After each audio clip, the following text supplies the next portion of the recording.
আল্লাহ রাসূল সাল্লাল্লাহু আলাইহি ওয়াসাল্লামকে জিজ্ঞাসা করা হলে আল্লাহ রাসূল সাল্লাল্লাহু আলাইহি ওয়াসাল্লাম বলেন যে এই আমানত আদায় না করাটা হচ্ছে কি কিয়ামতের একটি আলামত। আর আমরা জানি কিয়ামত সংগঠিত হবে সবচেয়ে নেককারদের উপর না নিকৃষ্ট লোকদের উপর। কাজে কিয়ামতের আলামত আসাটা কি এটা কি ভালো কোনো লক্ষণ নয়। তার মানে আমরা যে পাপী এটাই প্রমাণিত হবে কিয়ামতের আলামত স্পষ্ট হওয়ার মাধ্যমে। এক ব্যক্তি এসে আল্লাহ রাসূলকে জিজ্ঞেস করলেন, আল্লাহ রাসূল মাতাস সাআহ, আচ্ছা আল্লাহ রাসূল কিয়ামত কবে হবে? আল্লাহ রাসূল সাল্লাল্লাহু আলাইহি ওয়াসাল্লাম বলতেছেন, ইযা দুইয়াতিল আমানাহ ফান্তাযিরিস সাআহ, যখন আমানত নষ্ট করে দেওয়া হবে, আমানতের খেয়ানত করা হবে, মানুষ এই আমানতের প্রতি কোনো তার ভ্রুক্ষেপ থাকবে না,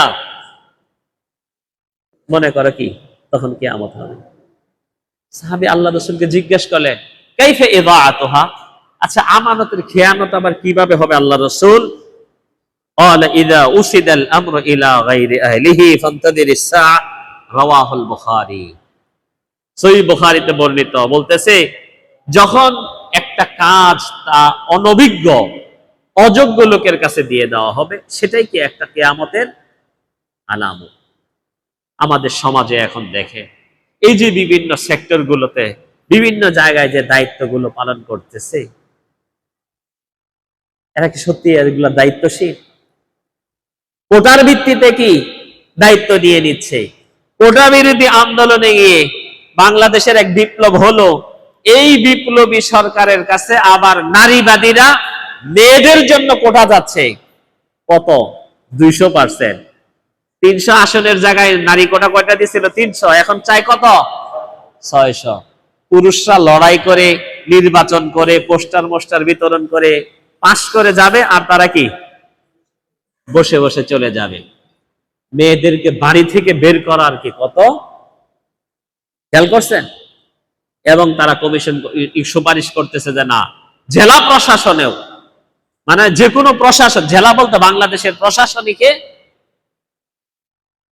আপনার 50% বেশি চায়, অথবা 50%।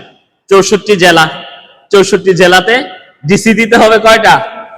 32টা। এখন মনে হয় 17-18টা আছে না কত আছে। তো এই যে এই জিনিসগুলো, এগুলো আমানতের খেয়ানত। আল্লাহ রাব্বুল আলামিন তাদেরকে এই জন্য তৈরি করেনি। ওয়াকারনা ফি বুয়ুতিকুন্না ওয়ালা তাবাররাজনা তাবাররুজাল জাহিলিয়াতিল উলা। এই সমস্ত নারীবাদীরা পুরুষদের বিরুদ্ধে আজকে মহিলাদেরকে দাঁড় করাচ্ছে। ইসলাম কোশ্চিন কালেও এটা আমার আপনার মনে উগ্র হওয়ার অথবা জাগ্রত হওয়ার কোনো সুযোগই করে দেয় না। আমি মহিলা ছাড়া বেঁচে থাকতে পারবো না, মহিলা আমার ছাড়াও কি বেঁচে থাকতে পারবে না। আমি সারাদিন কষ্ট করে বাহিরে রুজি রোজগার করব, মহিলা এটাকে তৈরি করে দিবে, এসে কি আমি একটু খাবো, একটু আরাম করবো নাকি? এক একজনের কাজ এক একটা। মহিলারা সন্তান ধারণ করবে, প্রসব করবে। আমাকে যদি এই দায়িত্ব দেওয়া হয়, আল্লাহ আমাকে কি এই দায়িত্বের জন্য তৈরি করেনি? পারবো না আমি, এটা কোশ্চিন কালেও সম্ভব নয়। কাজেই ইসলাম দায়িত্ব ভাগ করে দিয়েছে। আর রিজাল কাওয়ামুনা আলান নিসাই বিমা ফাদ্দালাল্লাহু বা'দাহুম আলা বা'দিন ওয়া বিমা আনফাকু।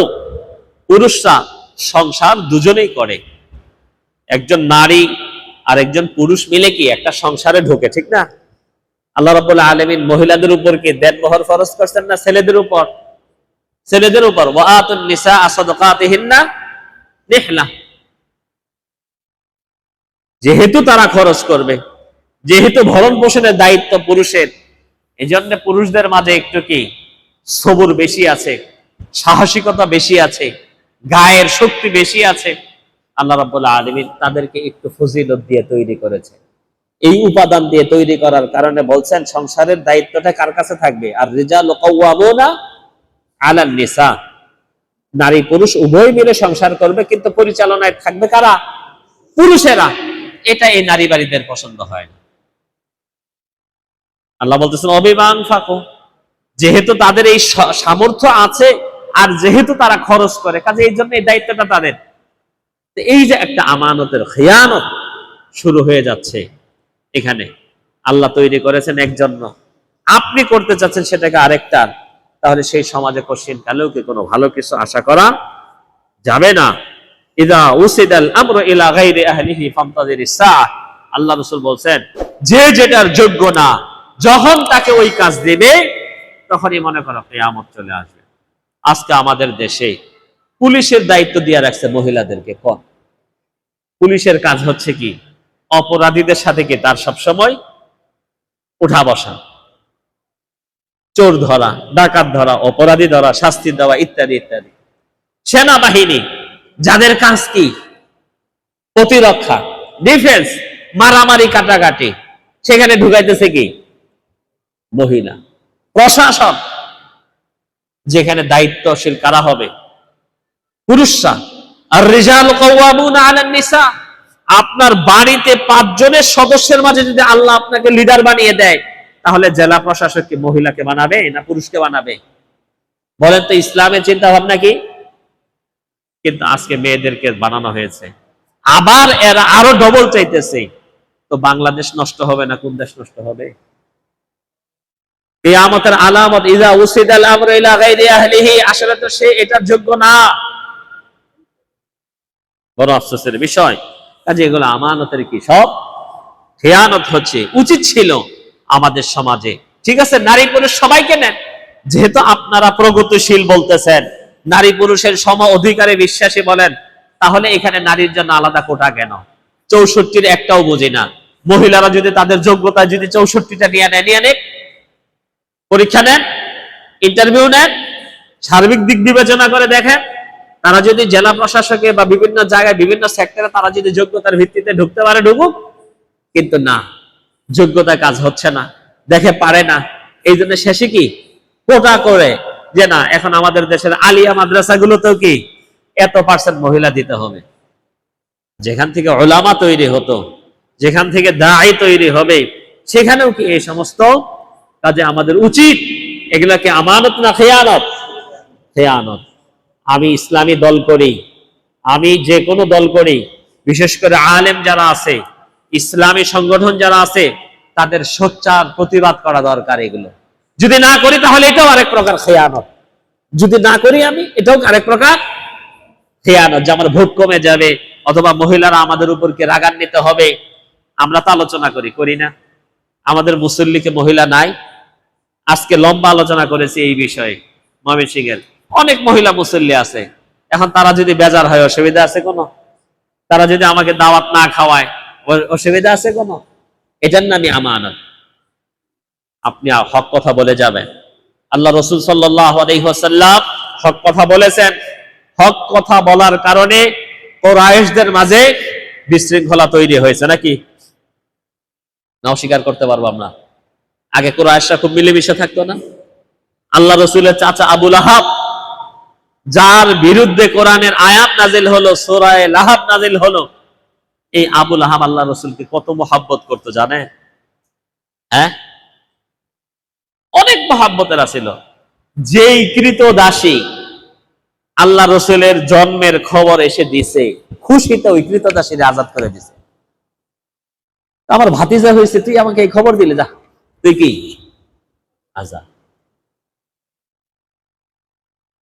এই আবু লাহাব আল্লাহ রাসূলকে কি পড়ে গালিগালাজ করে, তাব্বাত তাব্বাল্লাকা ইয়া মুহাম্মদ আলিহাযা দাউতান, এইগুলা বলার জন্য আমাদেরকে ডাক দিয়েছিস, ধ্বংস হয়ে যা। আল্লাহ কোরআনের আয়াত নাযিল করলেন, তাব্বাত ইয়াদা আবি লাহাব। এই যে আমানত, আল্লাহ রাসূল সাল্লাল্লাহু আলাইহি ওয়াসাল্লামকে এত এত মানুষ আল আমিন হিসাবে ডাকতেন, কারণ আমানতটা তৎকালীন যুগে পাওয়া যেত না। আল আমিন, হক কথা বলার কারণে কি আল্লাহ রাসূলকে কি আল আমিন ঠিক রাখছিল? বলেন, আল্লাহ রাসূলকে তারা মক্কা থেকে কি বের করে দিয়েছে, থাকতেই পারেনি আল্লাহ রাসূল সাল্লাল্লাহু আলাইহি ওয়াসাল্লাম। কাজে এই আমানত রক্ষা করতে গিয়ে আপনার যা হওয়া দরকার হতে হবে। এখন যদি সবাই প্রত্যেকটা সেক্টরে যদি আমরা মিলেমিশে বসবাস করার চিন্তা ভাবনা করি, যে না, আমার এক বন্ধু, যেমন বড় আফসোসের বিষয়, আমাদের অনেক মুসলমান আছে বুড়ো হয়ে গেছে, আসার পরে জিজ্ঞেস করে আমি কি বিধর্মীর হাতেরটা খেতে পারবো? আমি আবার অনেকের বলি, আপনি আজকে জিজ্ঞেস করেন বিধর্মীর হাতেরটা খেতে পারবো, এতদিন ধরে তার সাথে আপনার সম্পর্ক, কেন তাকে আপনি ইসলামের দিকে আনতে পারলেন না? আপনি কি দাওয়াত দিয়েছেন? না। আমি জানি কিছুটা আজ করতে পারি, কারণ কেন দাওয়াত দেয়নি? যদি বন্ধু মনে কিছু নেয়, খেয়াল করেন আমানতের কতটা খেয়ানত করতেছে এখানে। বন্ধু যদি কিছু মনে করে, তো তোমার রব যা মনে করবে, তোমার রব যা মনে করবে, মান রাআ মিনকুম মুনকারান ফালিয়ুগাইয়িরহু বিয়াদিহি, তোমার এই বন্ধুটা মূর্তি পূজা করে, তোমার এই বন্ধুটার হাতে কি বিভিন্ন রকমের শিরকি, সে কি হিন্দু আনা বা বিধর্মী হয়ে রয়ে গেছে, যতবার তুমি তার কাছে যাও, উচিত ছিল তাকে কালেমার দাওয়াত দেওয়া, উচিত ছিল তাকে কি পরকালমুখী করা, উচিত ছিল তাকে কি পুনরুত্থান সম্পর্কে বলা, কিভাবে ইসলামের দিকে আনা যায়। এটা কি তার দায়িত্ব না? কিন্তু সে কোনোদিন তাকে বলে না, কয় না এটা বললে কি আমাদের ছোটবেলার বন্ধু একটা সম্পর্ক নষ্ট হয়ে যাবে, ব্যবসায়ী পার্টনার, না এটা বলবে না। ঠিক আমাদের মাঝে এরকম অনেক আছে, আমরা উঠা বসা করি, তার সাথে আমার যাতায়াত আছে, সম্পর্ক আছে, আমি তাকে খাওয়াই, সে আমাকে খাওয়ায়, আমি খাওয়াই তাকে, খুশি হই, সে আমাকে খাওয়াইয়া খুশি হয়। কিন্তু আমার সামনে সে সিগারেট টানতেছে, কোনোদিন বলি না ভাই এটা তো অন্যায়। কেন? কয় না এটা বললে মাইন্ড করবে। সুন্দর একটা শব্দ শিখছি আমরা, এটা বললে কি মাইন্ড করবে, বলা যাবে না। এগুলো কি আমানত হচ্ছে? এইগুলোই সবকিছু কি খিয়ানত। আনাস ইবনে মালিক রাদিয়াল্লাহু তাআলা আনহুর হাদিস, আল্লাহ রাসূল সাল্লাল্লাহু আলাইহি ওয়াসাল্লাম বলতেছেন, লা ঈমানা লিমান লা আমানাতা লাহু, যার মাঝে আমানত নেই তার মাঝে কি কোনো ঈমান নেই। ওয়ালা দীনা লিমান লা আহদা লাহু, আর যে তার অঙ্গীকার ঠিক রাখে না তার মাঝে কি কোনো দিন নেই। আল্লাহ রাসূল সাল্লাল্লাহু আলাইহি ওয়াসাল্লামের একটা হাদিস, এই আমানতটা যদি কেউ ঠিক মতো আদায় করতে না পারে, কিয়ামতের দিন আল্লাহ রাব্বুল আলামিন তাকে অপমানিত করবেন, তাকে লাঞ্ছিত করবেন, অপদস্থ করবেন, আমানত ঠিক মতো আদায় না করার কারণে। একটা হাদিস সহিহ মুসলিমের, আবু যর রাদিয়াল্লাহু তাআলা আনহুর হাদিস, তিনি বলতেছেন, আলা তাস্তামিলুনি, আল্লাহ রাসূল আপনি আমাকে একটা দায়িত্ব দেন। কি দায়িত্ব? ইয়ানি তাজআলনি ওয়ালিয়ান, তাজআলনি ওয়ালিয়ান আও আমিরান আও রাইসান লাকা ফি ইহদাল মুদুন, মানে আল্লাহ রাসূল অনেক রাষ্ট্র আছে, অনেক এলাকা আছে, আমাকে কোন এক জায়গায় কি একটা গভর্নর পদে দেন, অথবা কোন একটা এলাকার আমির বানিয়ে দেন। আল্লাহ রাসূল কি বলেন? ফাদারাবা বিয়াদি, আল্লাহ রাসূল তার হাত দিয়ে কি আবু যর রাদিয়াল্লাহু তাআলা আনহুর ঘাড়ে হাত রাখলেন। আমরা অনেক সময় রাখি না, এরকম ঘাড়ে হাত রেখে বলতেছেন, ইয়া আবা যর, আবু যর ইন্নাকা দাঈফ, তুমি দুর্বল প্রকৃতির মানুষ। এটা এই কাজ করলে কি অনেক কঠোর লাগে। অধীনস্থ যারা আছে তাদের সাথে কি হক কথা বলতে হবে, কম্প্রোমাইজ থাকা যাবে না। কাজ করলেও সই, না করলেও সই, মিলে জেলে থাকি না। ইন্নাকা দাঈফ, তুমি দুর্বল। ওয়া ইন্নাহা আমানা, এটা একটা বিশাল বড় একটা দায়িত্ব। ওয়া ইন্নাহা ইয়াউমাল কিয়ামাতি খিজিয়ুন ওয়া নাদামা, আর এটা কিয়ামতের দিন যদি দায়িত্ব ঠিকমতো আদায় করতে না পারো তাহলে কি অপমান, লজ্জাস্কর বিষয়। ইল্লা মান আখাযা বিহাক্কিহা, কিন্তু যদি কেউ এটাকে সঠিকভাবে আদায় করতে পারে। আমানত যদি আমরা কেউ আদায় না করি, ঠিক মতো যদি আমার দ্বারা আমানত না আদায় হয়, তাহলে আমার যেন জান্নাত হারাম। আল্লাহ রাসূলের হাদিস, আমরা জয়ীফ হাদিসও বলি না, যে হাদিসের কোনো কি সাক্ষী নেই, শহুদ নেই, সেই হাদিসও বলি না, বাড়িও বলি না। কারণ আমরা যদি জান্নাতে যেতে পারি, এটা আমাদের জন্য মঙ্গলজনক নয়। যদি সুসংবাদ পাই জান্নাতের, তাহলে জাহান্নামের সুসংবাদ কেন দিব? কিন্তু হাদিসে থাকলে সেটা গোপন রাখাটাও কি আবার খিয়ানত, ঠিক না? আল্লাহ রাসূল কি বলেন দেখেন, মা মিন আবদিন ইয়াস্তারঈল্লাহু রাঈয়াতান ইয়ামুত ইয়াওমা ইয়ামুতু ওয়া হুয়া গাশুন লিরাঈয়াতিহি ইল্লা হারামাল্লাহু আলাইহিল জান্নাহ। এই বিষয়গুলো পড়ে গেছে প্রশাসনের বিষয়ে। শুধুমাত্র প্রশাসন নয়, আল্লাহ রাব্বুল আলামিন কাউকে কোনো দায়িত্ব দিয়েছে, ওহুয়া গাশুন লিরাইয়াতিহি, সে গিশ মানে ঠকানো। মান গাশানা ফালাইসা মিন্না, আল্লাহ রাসূল বলেন যে ব্যক্তি আমাদেরকে কি ধোঁকা দিল, তাদলিস নকল করা, এটাকে গিশ বলে। তো মান গাশানা ফালাইসা মিন্না, যে আমাদেরকে ধোঁকা দিল সে আমার অন্তর্ভুক্ত নয়। তো বলতেছে যে ব্যক্তি তার দায়িত্ব পালনে অবহেলা করলো এবং সে কি ধোঁকার পরিচয় দিল, দায়িত্ব অবহেলা করলো, তাহলে আল্লাহ রাব্বুল আলামিন তার উপর জান্নাতকে হারাম করে দিবেন। এখন দায়িত্ব বলতে কোনটা? আমরা অনেকেই মনে করি আমি তো চেয়ারম্যানও না, আমি তো মেম্বারও না, আমি তো মসজিদের সভাপতিও না, সেক্রেটারিও না। সভাপতির একটা দায়িত্ব আছে, সেক্রেটারির দায়িত্ব আছে, ইমামের দায়িত্ব আছে, মুয়াজ্জিনের দায়িত্ব আছে, এমপি মন্ত্রীর দায়িত্ব আছে, তারা তাদের দায়িত্ব পালন করবে। আমার কি দায়িত্ব নেই? আমার দায়িত্ব নেই? দায়িত্ব আছে। কি দায়িত্ব জানেন? আলা কুল্লুকুম রাঈন ওয়া কুল্লুকুম মাসউলুন আন রাইয়াতি, আল্লাহ রাসূল বলতেছেন শুনে রাখো তোমাদের প্রত্যেকে দায়িত্বশীল এবং প্রত্যেককেই তার নিজ নিজ দায়িত্ব সম্পর্কে জিজ্ঞাসিত হতে হবে। মনে মনে বলবেন নির্বাচনে দাঁড়াইলাম না, কোন কমিটিতে আমার নাম নাই, আমি আবার দায়িত্বশীল মানে? হ্যাঁ, দায়িত্বশীল কিভাবে জানেন? আল্লাহ রাসূল সাল্লাল্লাহু আলাইহি ওয়াসাল্লাম বলতেছেন ফারাজুলু রাইন আলা আহলি বাইতিহি, আপনি বিয়ে শাদী করছেন, আপনার রাজত্ব পুরো পরিবারটাই। আপনার পরিবার, আপনার স্ত্রী নামাজ রোজা ঠিক মতো করে কিনা, পর্দা বসিতে ঠিক মতো মানে কিনা, এটার জন্য কাল কিয়ামতের দিন আল্লাহ আপনাকে জিজ্ঞেস করবে। আপনার ছেলে পেলে আল্লাহ আপনাকে দিয়েছেন, এদেরকে নামাজি বানিয়েছেন কিনা, পরহেজগার বানিয়েছেন কিনা, মাদ্রাসায় পড়িয়ে বা মাদ্রাসায় না পড়িয়ে যেখানেই পড়ান অর্থাৎ তাদেরকে আল্লাহ ভীরু বানিয়েছেন কিনা, এগুলা চিন্তা নাই। তো আল্লাহ ভীরু হয়ে নিবেনি, আগে টাকার রাস্তায় কি লেখাপড়া করায়নি, বিসিএস করুক, ঢুকুক, এরপরে বুড়ো বয়সে যদি নামাজ রোজা পড়তে চায় পড়বেন। আছে না অনেক বাপ মা? হ্যাঁ, আরে জুমার দিন জুমা পড়তে যাবে, কয় না লম্বা বক্তব্য হবে, বসো তোমার পরীক্ষা আগামীকালকে, পড়ো। বড় আফসোসের বিষয়। আমি ভাবছিলাম আজকে মাদ্রাসার ছাত্র হয়তো এখানে উপস্থিত থাকবে, মাসে একটা দিন 1 ঘন্টা সময় দিনই আলোচনা শোনা, আমি মনে করি বিশাল বড় একটা সওয়াবের কাজ, ফজিলতের কাজ।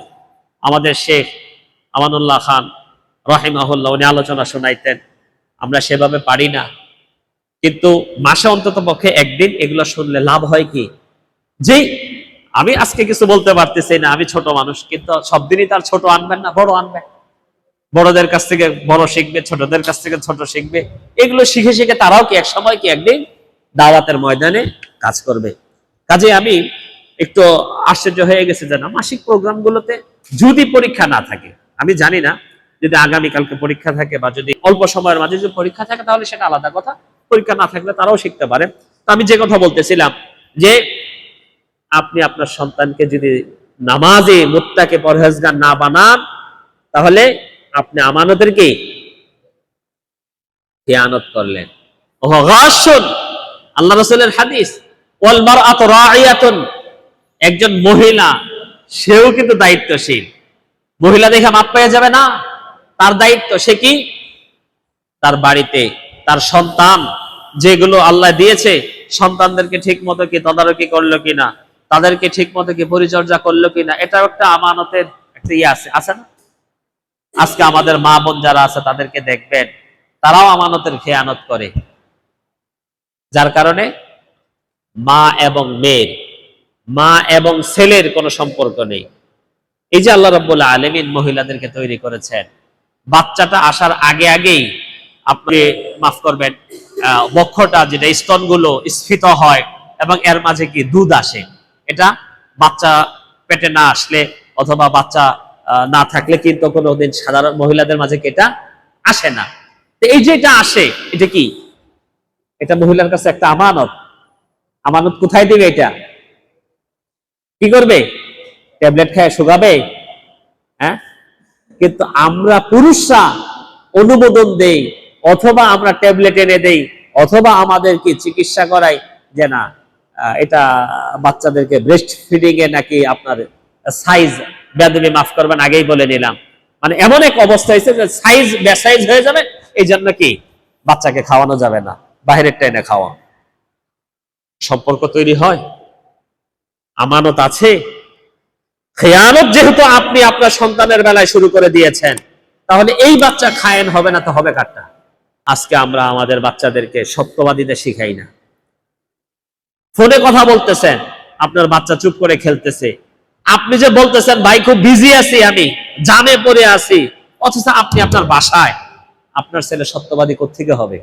আপনার ছেলেকে বলতেছেন কেউ ডাকতেছে, বলো বলো আব্বু বাসায় নাই। আপনি যে মিথ্যা শিখিয়ে দিলেন যে বলো আব্বু বাসায় নাই, এই ছেলে আপনার সাথে প্রতারণা করবে না তা কার সাথে করবে? এগুলো কারা করে? আমরা করি না? এগুলো খেয়ানত না? এ আমাদের দায়িত্ব। খেয়ানত হচ্ছে আমাদের মা বোন যারা, তারাও খেয়ানত করতেছে। জানে আমার স্বামী চায় না আমার বাড়িতে কি অন্য কোনো মানুষ আসুক, না, দেখা যাচ্ছে তারা আসতেছে অথবা উনি যাচ্ছে, আমার স্বামী চায় আমি বুরকা ছাড়া কি অন্য জায়গায় না যাই, অথবা আমার স্বামী চায় বুরকা পরে আমি যাতে অন্য কোথাও না যাই, কিন্তু দেখা যাচ্ছে স্বামীর অগোচর অনেকে চলে যাচ্ছে। এগুলো খেয়ানত না? মেয়েটা এগুলো শিখতেছে না? কাজে এই যে খেয়ানত আমি করতেছি, স্ত্রী করতেছে, এগুলোকে খেয়ানত হচ্ছে। আর এই খেয়ানতের কথা আল্লাহ রাসূল বলতেছে, ওয়া গাশুল লিরাইয়াতিহি ইল্লা হারামাল্লাহু আলাইহিল জান্নাহ। আল্লাহ তাকে কোনো দায়িত্ব দিয়েছে, সে দায়িত্ব পালন না করে দায়িত্ব অবহেলা করেছে, ধোঁকাবাজি করেছে, আল্লাহ তার উপর জান্নাতকে কি করে দিবেন? হারাম করে দিবেন। আমানতের হেফাজত না করাটা মুনাফিকের আলামত, এটা আমরা আলোচনার শুরুতেই বলেছিলাম। আল্লাহ রাব্বুল আলামিন কোরআনে কারীমে বলেন, ইন্নাল্লাহা ইউদাফিউ আনিল্লাযীনা আমানু ইন্নাল্লাহা লা ইউহিব্বু কুল্লা খাওয়ানিন কাফুর। খাওয়ান যারা, খেয়ানতকারী যারা, আল্লাহ রাব্বুল আলামিন তাদেরকে কি মুহাব্বত করেন না।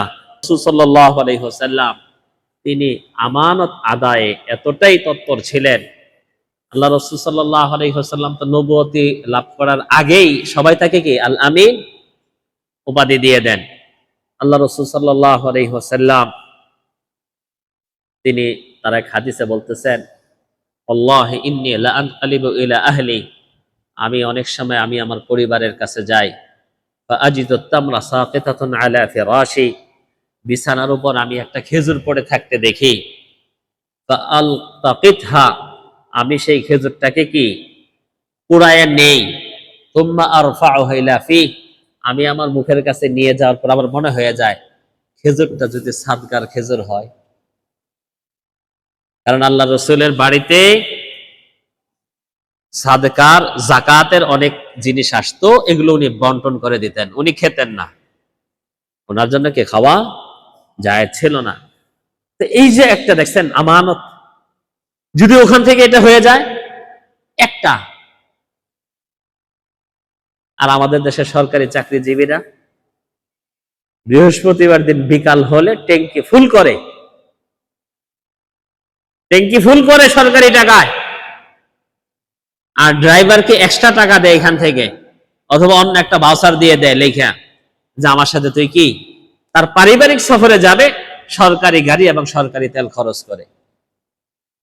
অথচ দেখবেন এই অফিসারটাই দাড়িওয়ালা, টুপি পড়া, হাজি গাজী, মসজিদের কি অনেক সময় মোতাওয়াল্লিও দেখবে। এগুলো আমাদের আমানতের কি খেয়ানত না?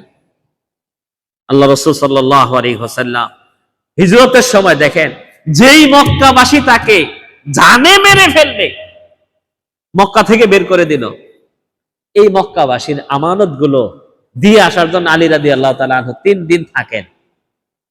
কার কাছে কি কি পাওনা আছে আল্লাহ রাসূল বলে দেন, ওগুলো ফেরত দেওয়ার পরে, বুঝিয়ে দেওয়ার পরে পরে আলী রাদিয়াল্লাহু তাআলা আনহু কি 3 দিন পরে মক্কা থেকে মদিনার দিকে হিজরত করেন। কাজেই এই আমানত গুলো আমাদের রক্ষা করতে হবে। আবু হুরায়রা রাদিয়াল্লাহু তাআলা আনহুর একটা হাদিস, এরকম মানুষও আছিল, না থাকলে তো আর দুনিয়া আবাদ হতো না। সহিহ বুখারী এবং সহিহ মুসলিমের হাদিস, যে এক ব্যক্তি জমি বিক্রি করছে, এটা আপনারা হয়তো পড়েছেন অনেক জায়গা বা শুনেছেন। কিনছে আরেকজন। এখন যে ক্রেতা, জমির মাঝে কি স্বর্ণের কলস পাওয়া গেছে, জাররা, একটা মটকি, বা আমাদের দেশে কি মুটকি বলে না, রাস, আমাদের বিভিন্ন এলাকায় কি রাস বলে, হ্যাঁ হ্যাঁ, তো এরকম স্বর্ণবর্তী সে নিয়ে আসছে, এটা বলতেছে এটা আপনার, আপনার জমিনে পাওয়া গেছে। কতটা আমানতদার খেয়াল করেন, জানেও না কিন্তু এটা আপনার, যে পাওয়া গেছে আপনার। ওই বলতেছে না এটা আমার হবে কেন, ওই তো নিয়ে নিত, যেটা তো রাস্তা আজকের না, আমার মালিকানা থাকা অবস্থায় হয়তো হয়েছে। সে বলতেছে না, জমি বিক্রি করছে যেহেতু জমির ভিতরে নিচে যা আছে সবই কি আপনার। এখন ঠেলা ঠেলি, কে নিবে, সে নিবে না, সেও নিবে না। আসছে ফাইসালা, আরেকজনের কাছে গেছে, দেখতেছে দুইজনই তো নাসর বান্দা। বলতেছে একজনকে যে তাহলে এক কাজ করেন, আপনার ছেলে আছে বা কার বাচ্চা কাচ্চা আছে, কি আছে, আমার ছেলে আছে, আরেকজন বলতেছে আমার মেয়ে আছে। দুইজন, একজন আরেকজন, কারণ উনি বুঝতেছে দুটাই নেককার, দুজনই আমানতদার, পরহেজগার, এদের সম্পর্ক তৈরি করে দিলেও কি এটা কল্যাণকর হবে। তো দুইজনের একজনের সাথে আরেকজনের শাদী দেন গা, এই শাদীর ভিতরে খরচ করেন গা, আর যা বাকি থাকবে সেটা সাদকা করে দেন গা। এটা সহিহ বুখারীতে আছে এবং সহিহ মুসলিমে আছে, সহিহ হাদিস। তো এই যে আমানতদারিতা একটা মানুষের মাঝে, এটা একটা বিশাল বড় কি একটা গুণ, এবং এটা মুসলমানদের মাঝে থাকতে হবে। আমরা আলহামদুলিল্লাহ লম্বা আলোচনা শুনলাম, আলোচনা সারসংক্ষেপ আমরা বলতে পারি, আমাদের এই আমল, আমাদের এই ঈমান, আমাদের এই অঙ্গ প্রত্যঙ্গ, এগুলো সব আমানত। আমার চোখ দিয়ে যদি কোনো অবৈধ জিনিস দেখি তাহলে আমি আমানতের খেয়ানত করলাম, মুখ দিয়ে যদি আমি অবৈধ কোনো জিনিস প্রবেশ করাই আমি আমানতের খেয়ানত করলাম, মানে অবৈধ মানে হারাম উপার্জন যদি কিছু প্রবেশ করাই, মুখ দিয়ে যদি আমি মানুষের গীবাত, পরচর্চা, পরনিন্দা, ফাহেসা কথা এগুলো বলি তাহলে আমি আমানতের খেয়ানত করলাম। জবানের কাজ তাসবিহ তাহলিল করা, জিকির আজকার করা, মানুষকে ভালো কথা বলা, ওয়াজ নসিহত করা, হ্যাঁ তাসবিহ ইত্যাদি, এগুলো হচ্ছে কাজ। এগুলো আমাদের কাছে কি এক প্রকার আমানত। আমরা প্রত্যেকেই যে যে সেক্টরে আছি সেই সেক্টরটা আমার কাছে একটি আমানত। আমি ব্যবসা করি, দোকানদার, আমাকে অবশ্যই আমার পণ্যের দোষ প্রকাশ করতে হবে। ছিঁড়া টাকা ভালো টাকার মাঝে ঢুকিয়ে দিয়ে দিলাম, এটা কি আমানতের খেয়ানত হলো। আল্লাহ রাসূল সাল্লাল্লাহু আলাইহি ওয়াসাল্লাম একদিন বাজারে ঢুকলেন, বাজারে ঢুকে বস্তার ভিতরে হাত ঢুকিয়ে দিলেন, ঢুকিয়ে দেওয়ার পরে নিচের থেকে হাত বের করে দেখতেছেন ভিজা কিছু গম ছিল, ওগুলো নিচে। কি ব্যাপার, এটা কি? তো আসাবাত হাসামা, আল্লাহ রাসূল, বৃষ্টির পানি আসছিল। তো বলছে ঠিক আছে বৃষ্টির পানি আসতে পারে, কিন্তু নিচে কেন, নিচে কেন? এটা বাহিরে রাখতো না, উপরে রাখো। এটা মান গাশশানা ফালাইসা মিন্না, যে ধোঁকা দিবে সে আমার অন্তর্ভুক্ত নয়। আজকে আমরা বেচাকেনা করি, সবাই যে যেটা বেচাকেনা করে, আমি জমি বেচাকেনা করি, জমির কাগজপাতিতে যে গন্ডগোল বলি না।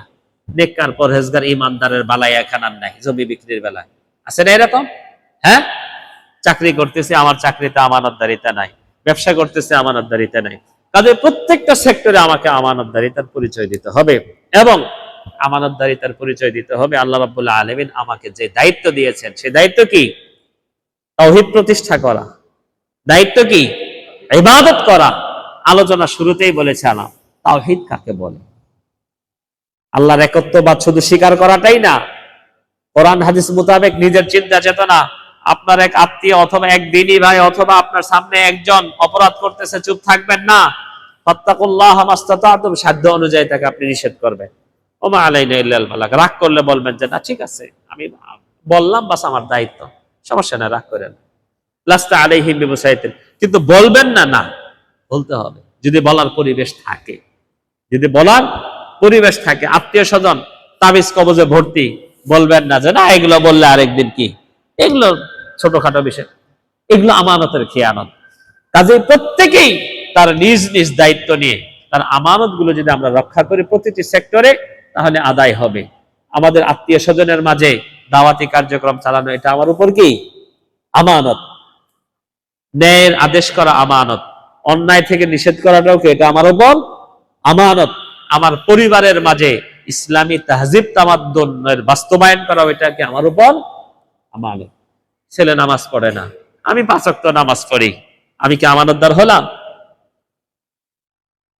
আমি দাড়ি রাখি, দাড়ি রাখার কি সওয়াব অর্জন করতেছি, আমার ছেলের মুখে দাড়ি নাই, এটা কি আমানত হলো? আমার বউয়ের পর্দা করাই, আমার মেয়ে পর্দা করে না। আমানত হলো আমার পরিবারের মাঝে ইসলামী শরীয়ত বাস্তবায়নের জন্য যা যা করা দরকার সেগুলো করাটাই কি আমার উপর, এটা আমানত। ছেলে বড় হয়েছে, বাবা বড় হয়েছে, ভালো কথা, শরীয়ত না মানলে তাহলে আমার সাথে তোমার সম্পর্ক নাই। বাবা তুমি বাসা ভাড়া নিয়ে কোথায় থাকবা, তুমি থাকো, আমার বাসায় থাকবে তোমাকে 5 ওয়াক্ত সালাত পড়তে হবে। বৌমা আমার বাসায় থাকবে তোমাকে অবশ্যই পর্দা পর্দা করে থাকতে হবে। এটা কি আমানত না? আমানত। কাজেই যাবতীয় সব আমানত গুলো যদি আমরা আদায় করতে পারি তাহলে আল্লাহ রাব্বুল আলামিনের কাছে নাজাতের আশা করতে পারি। আর যদি আমার দ্বারা আমানত আদায় না হয় তাহলে খেয়ানত হয়ে গেল। আর যখনই আমি খেয়ানত করলাম তখনই মুনাফিকের আলামতকে আমার মাঝে চলে আসলো। আল্লাহ রাব্বুল আলামিনের জান্নাত আমার জন্য হারাম হয়ে যাবে। আল্লাহ রাসূল সাল্লাল্লাহু আলাইহি ওয়াসাল্লামের তরফ থেকে বদদুয়া আমাদের জন্য কি এটা অবশ্যম্ভাবী হয়ে যাবে। আল্লাহ রাব্বুল আলামিন আমাদেরকে আমানতের হেফাজত করে, আমানত আদায় করে, আমানত রক্ষা করার তৌফিক দান করুন। খেয়ানত থেকে বেঁচে থেকে আমাদের ঈমান এবং আমলকে হেফাজত করার তৌফিক দান করুন। ওয়া আখির দাওয়ানা আলহামদুলিল্লাহি রাব্বিল আলামিন। আসসালামু আলাইকুম ওয়া রাহমাতুল্লাহি ওয়া বারাকাতুহু।